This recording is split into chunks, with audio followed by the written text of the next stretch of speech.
Good day, everybody.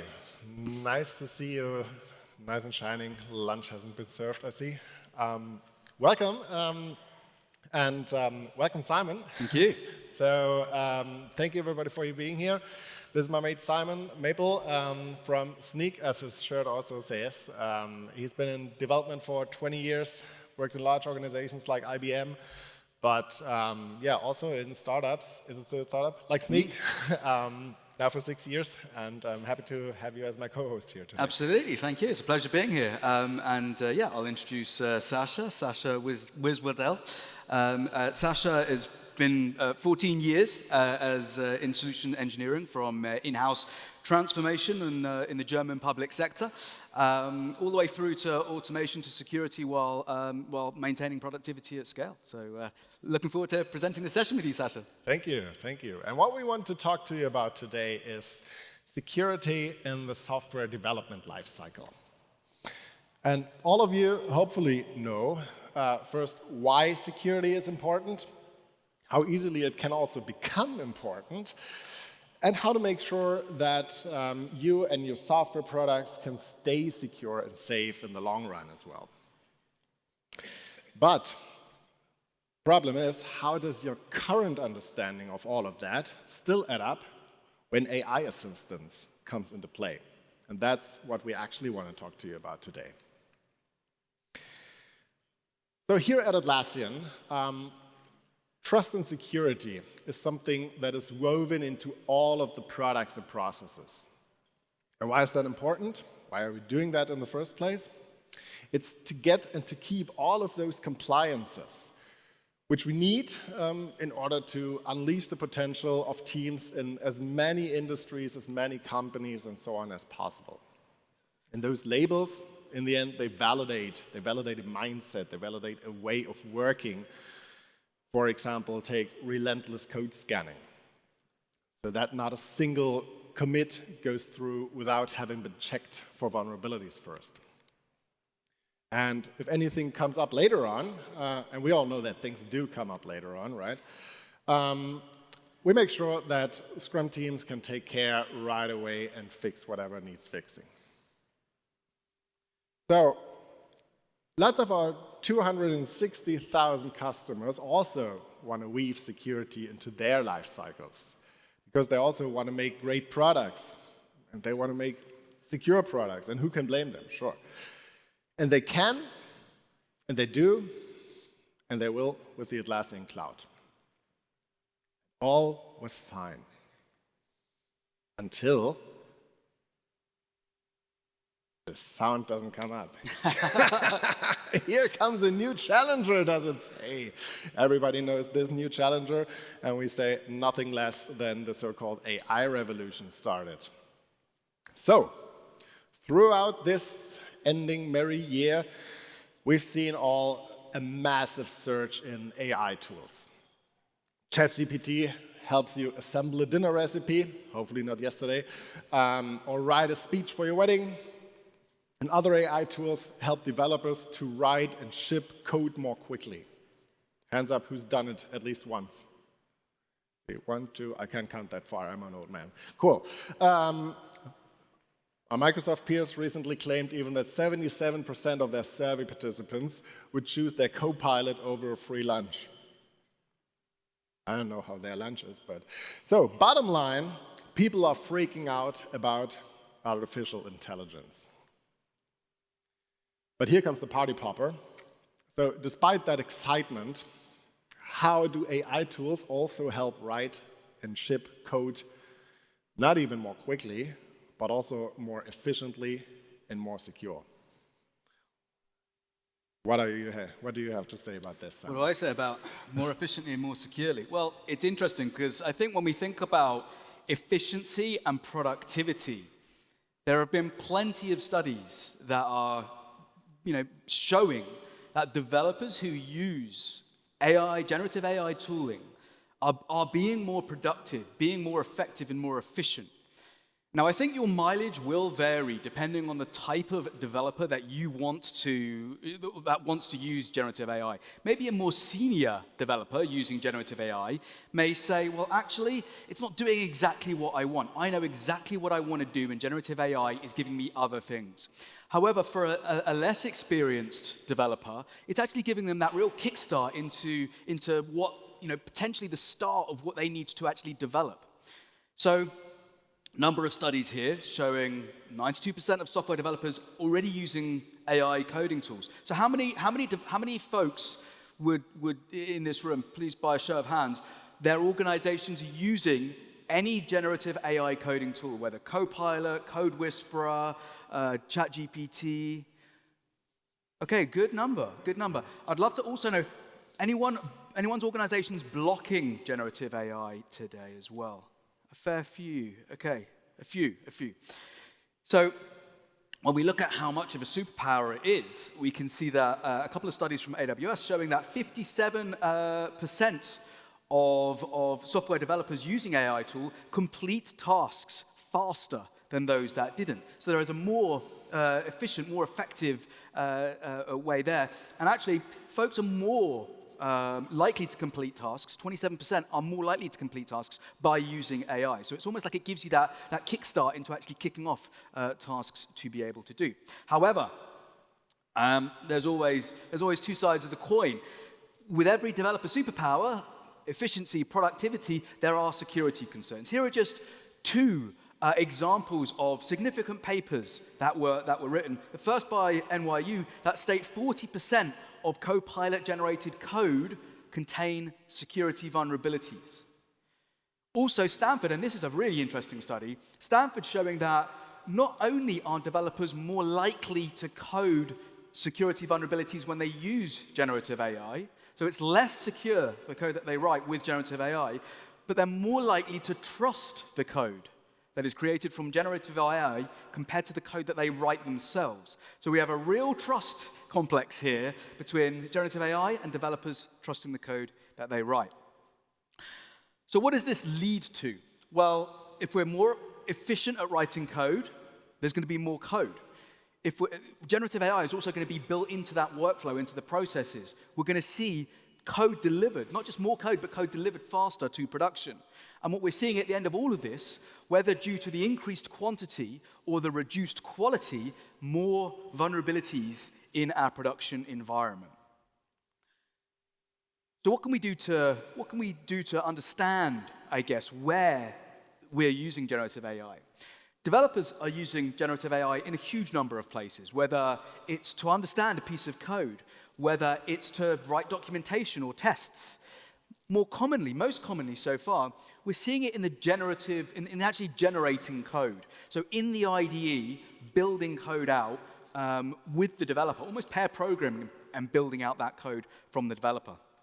Tools like Copilot, tools like AWS Code Whisperer. These are all built into the IDE, and the developer can interact, and I'll show you a little demo of that in just a second. Now, what are the actual issues that generative AI can provide or can deliver to developers while they're writing code? This is an example with maths, and I'm going to talk you through a couple. One is a hallucination, and one is security vulnerabilities introduced through training data. Now, tools like Copilot, ChatGPT, they work off an LLM. An LLM is lots of L's. An LLM is a large language model. It is a large language model because it needs huge amounts of training data for it to be valuable in terms of what it delivers you. The problem with that is the huge amounts of code that it trains on is open source code, which we know has huge amounts of vulnerabilities in that code. So what you put in to generative AI, it will provide you straight out. It doesn't understand the code. It has no concept of the rules, the syntax of that code. It just sees what it trained on and will provide you with similar. It might not even compile, but it provides you with something that it sees. The second type of issue is something like this. This is a hallucination. This is an error or potentially something that is wrong or maybe even insecure that it can provide you with that doesn't come from its training data. It is being creative here. Very similar to like if I wanted to use generative AI as a poem or as a story, I might want it to be creative. However, in a very strict rule-based system like software development, we may not want that. We may want to be creative from an architectural point of view, but certainly not from the code point of view. We want to stay within the practice of the coding rules. So in this case, we're using some maths here. I've been on this slide a little while now, so who could tell me the answer to this sum? Wow, everyone's been listening to me, not looking at the screen. I don't believe it. 57, excellent. So yeah, the answer is 57, okay? And it provides us with an answer of 51. It actually creates us with two figures here. It breaks down that sum, 45 and 12. We can see that's 57, but it provides us with the answer 51. So it's wrong. Why? Because it's not staying within the constraints of maths. It is a correlation engine that is providing us output compared to the input that it sees in training data. So we ask, are you sure about the result? Does AI understand when it's wrong? I'm confident that the answer is 51.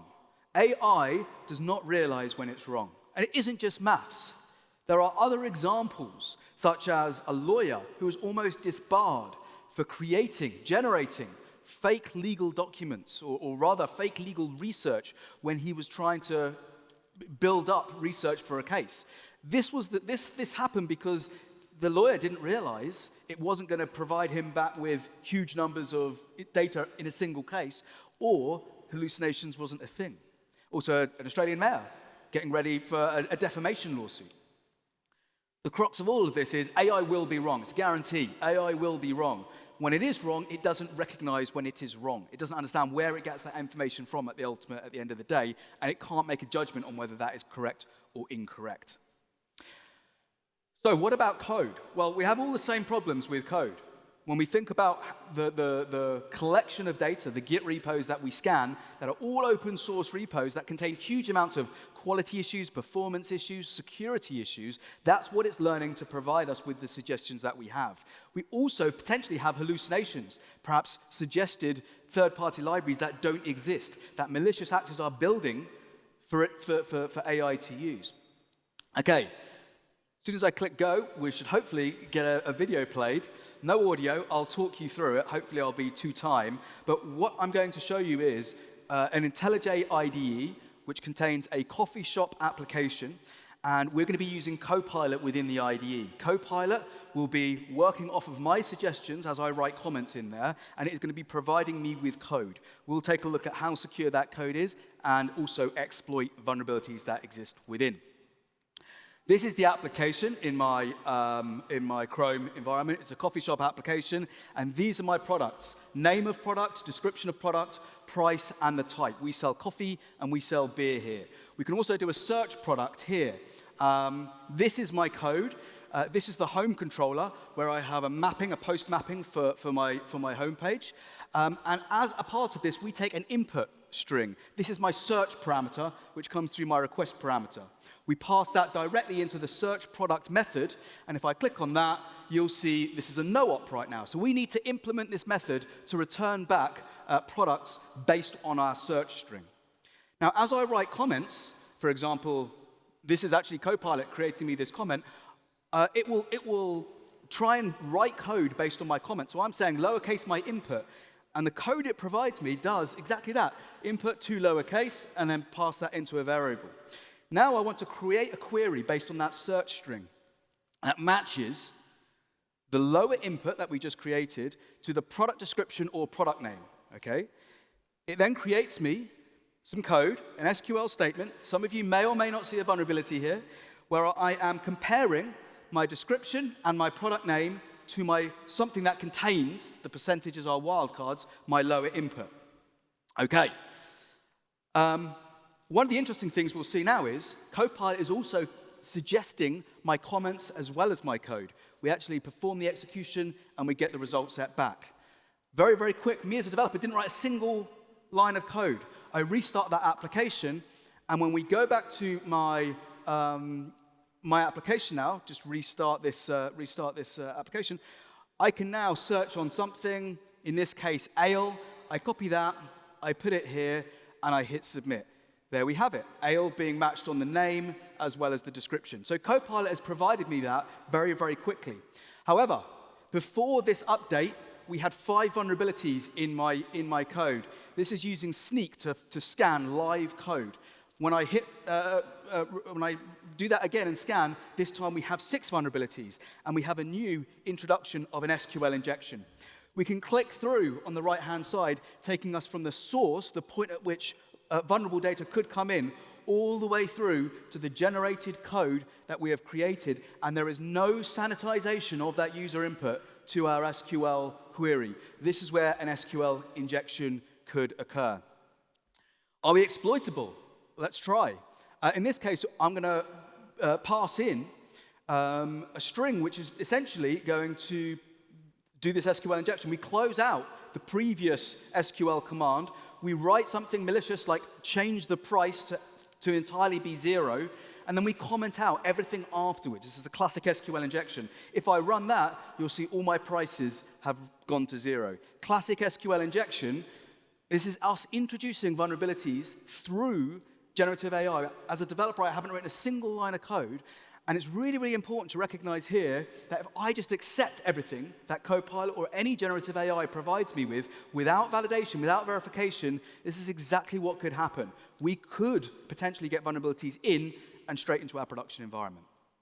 So, a lot of doom and gloom. What can we actually do to fix that? Well, we can add all the usual checks that we have, whether for code that was written by users. This is one of the great things. We already have solutions that do this. If a developer was to write that SQL injection, or rather the SQL, the code that had the SQL injection vulnerability, we would want to find it in exactly the same way. So first of all, we want to scan through our pipeline. In this case, we're scanning with Sneak for a pull request, for any pull request that goes through Bitbucket.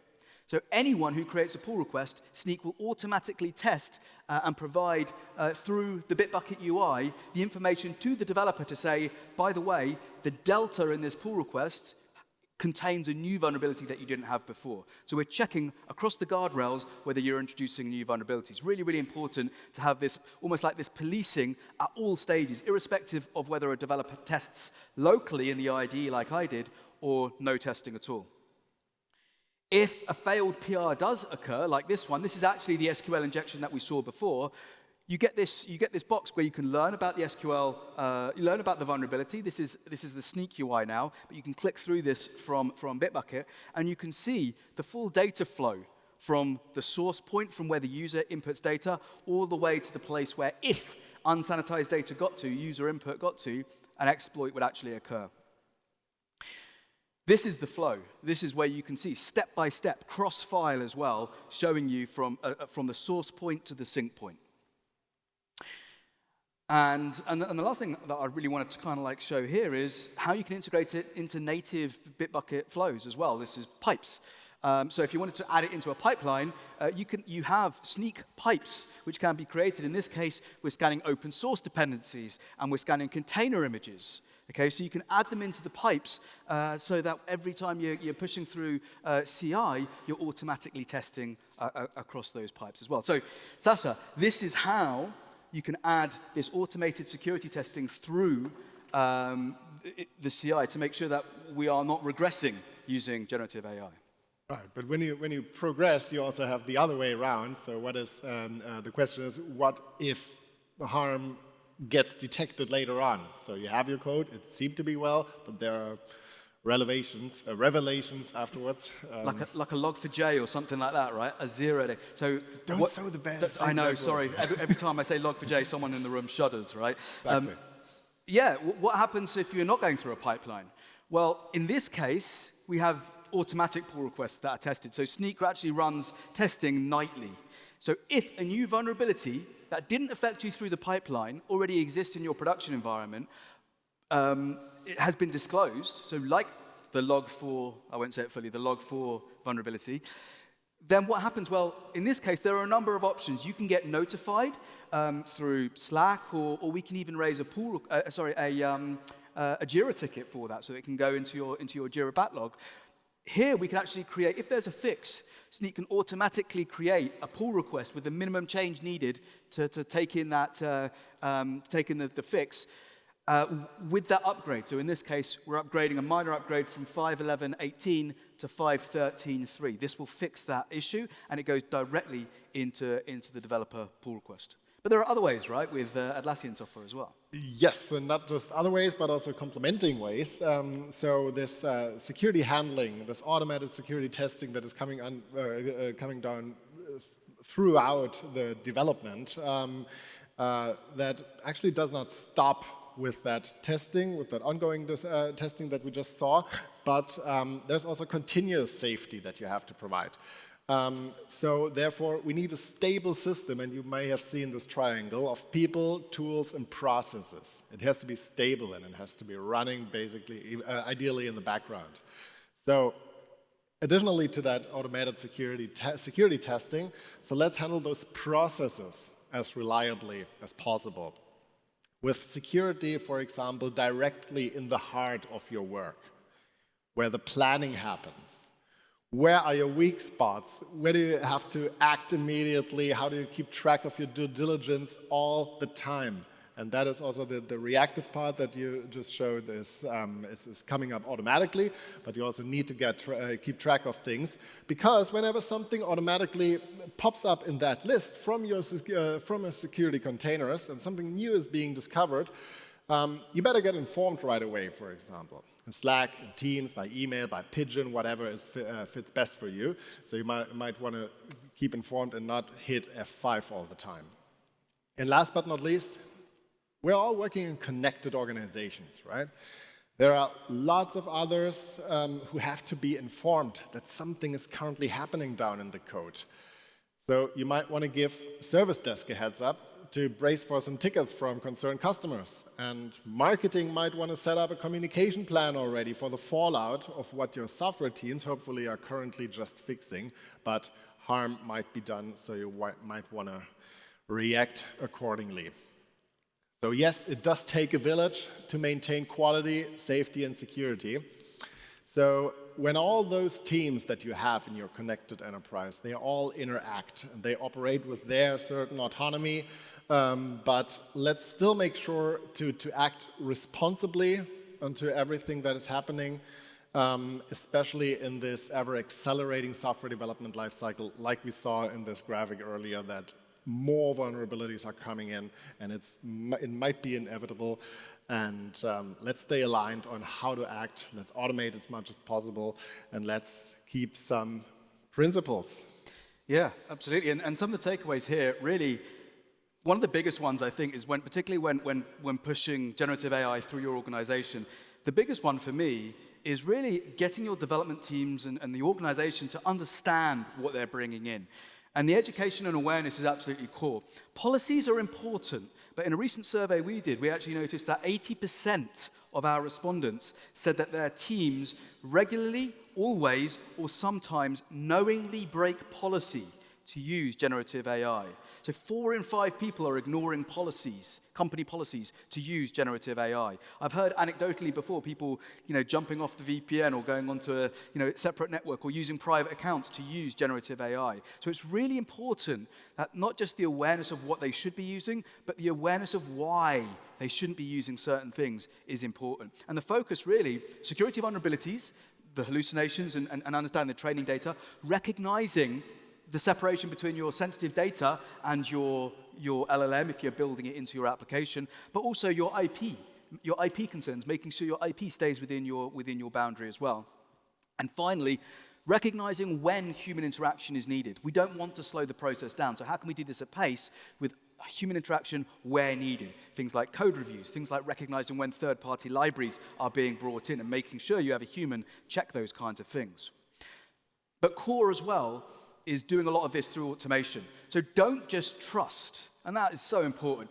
Consider your generative AI output, whether through your own LLM in your application or generative AI, consider that to be like user input. It needs to be sanitized, it needs to be validated. It doesn't need to be manually validated, so we can use typical AST tools and so forth to make sure that we validate and check everything, but it absolutely needs to be validated. And yet, treating AI code like it's from an inexperienced developer is a good way of thinking about it in terms of, would you just let that go to production without checking from those who know better about the application or generally the practices? A couple of useful, you're not expected to read this, but feel free to grab the QR codes at the bottom. A couple of useful white paper or cheat sheets that I wrote, a couple of one-pagers.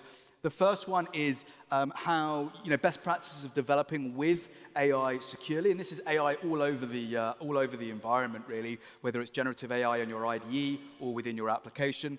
The second one focuses more on something called the OWASP Top 10 for LLMs. So many of you will have heard of the OWASP Top 10 for web applications, most likely, which is the top 10 risks that web applications can face, security risks. This one is all about if you are pulling AI into your application and embedding it into your application, what types of threats are there? We're looking at things like prompt injection, things like data poisoning, training data poisoning, model denial of service, these kinds of things. So both of these, I wrote both of these. You're more than welcome to grab these. They're free, available to get some kind of like awareness of the scales of problems that you're seeing. And that's everything we have. So over to Sasha.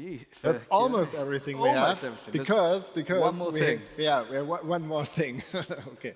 So yes, we have another guest. I'd like to welcome on stage Lloyd Jones from Mobility Operations, and I don't know from which side he's going to come. Lloyd.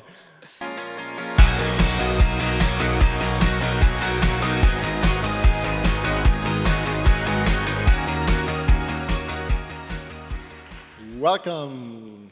Thanks for having me. Welcome to the stage. Great we're having you here. I have some notes. You're from Mobility Operations, Agile and Software Engineering Team Leader. That's quite a long business card. Just around the corner of London, right? You told us earlier you've been working on evolving from project to product-centered development, and so the question is, how did you come from to build releases more securely in a more transparent manner, and how did you help your development teams become more agile while at the same time staying more securely and keeping up with that pace that we talked about? So we've been using Agile for over a decade now at Motability. Felt like we were pretty mature in that aspect. I think the thing that was the real problem that we'd yet to solve was the batch size problem.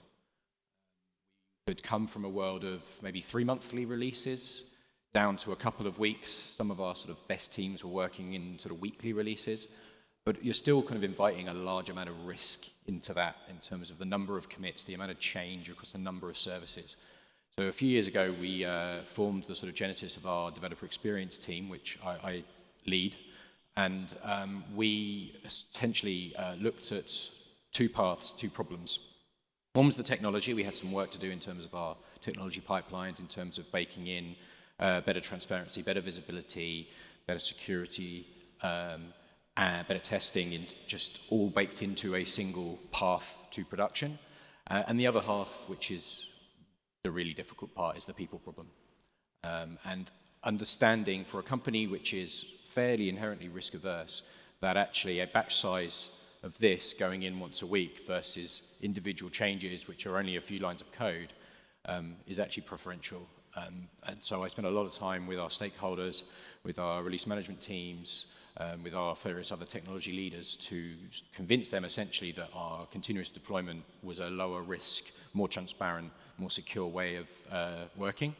And thankfully, a couple of years down the line, we have pretty much all of our cloud services operating continuous deployment. So all things being well, less than an hour for most changes to come into from when the developer hits that commit. So yeah, it's really cool. Sounds like quite a journey you've had behind you, and still on, I guess. Yeah, never ends. Yeah. Okay. And do you have any learnings, anything that you'd like to share, which came along the way, and you keep still you still keep learning, maybe also. Oh, absolutely. Good and bad.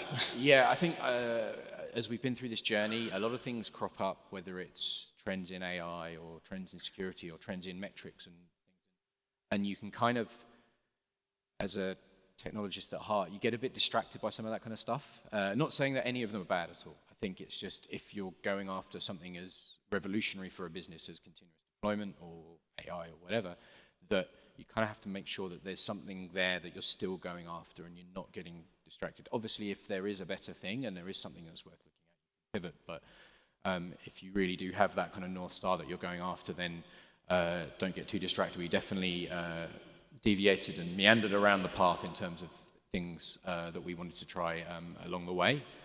And we've brought some really cool things along the way as well. So we have DORA metrics for our teams now. We looked at flow metrics for a lot. We've been using them for a couple of years. And so we did pick up some really great stuff. It's just, it probably took us a little bit longer to get there because we were a little excited with this. Yeah, so speaking about that excitement, I mean, there's new stuff coming in every year. Who would have thought we were here in 2021, let's say.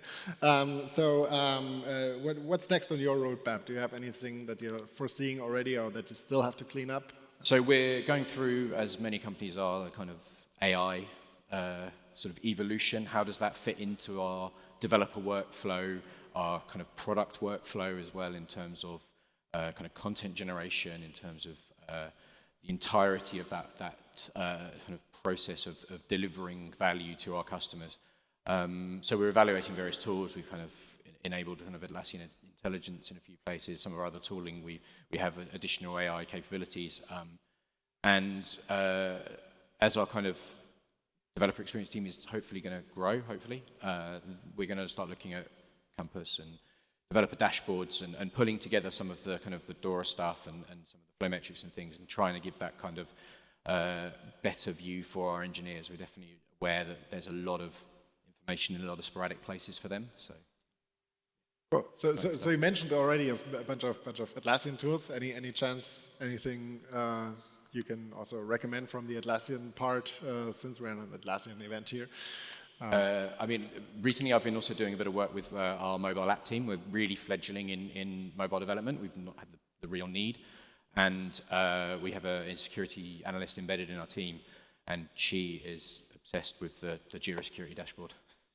She loves it. She lives in there all the time. And what's really interesting is that shift left of her being part of the team and our ability to engage with her on a kind of level playing field with all the other work the team are doing at the right time to tackle the things that need to be fixed, because there are things that will be emerging that do need to be solved, but actually have that kind of grown-up conversation about actually can this wait, because we have got competing priorities. And I think historically, back in the days of monthly, weekly, or even longer releases, security was very much a kind of afterthought, and it was again a batch problem that we sort of waited until there was a batch to try and solve, and actually now we're in a much more kind of flow-based environment.